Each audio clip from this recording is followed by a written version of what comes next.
So most of the machinery we put in now is building a system where you can build these choreographic statements and in chunks, and they're always correct because you're assembling things rather than remembering things. And rather than typing things in, what you do, and pardon me for typing lots of shortcuts here, is actually create new words from these generators.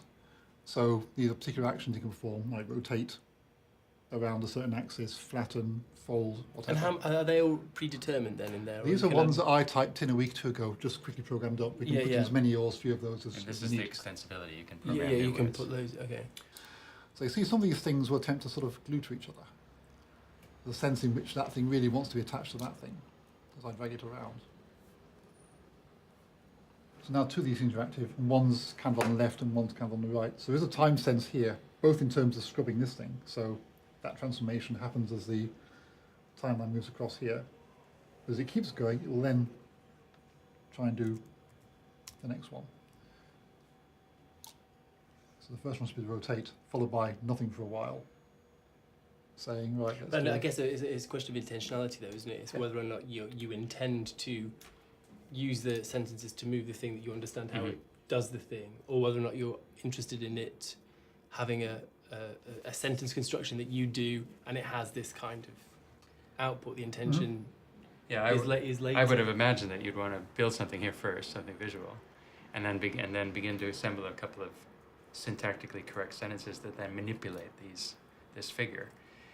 And then you find a manipulation you like, and of course that's saved.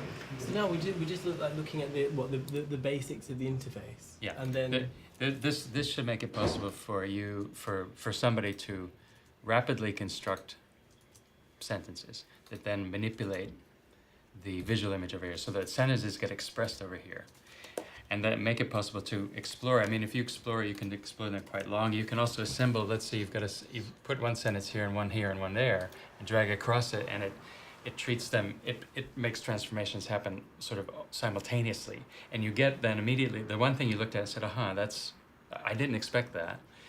Those are the things you're probably looking for, but you have some control over them because you've assembled the sentences.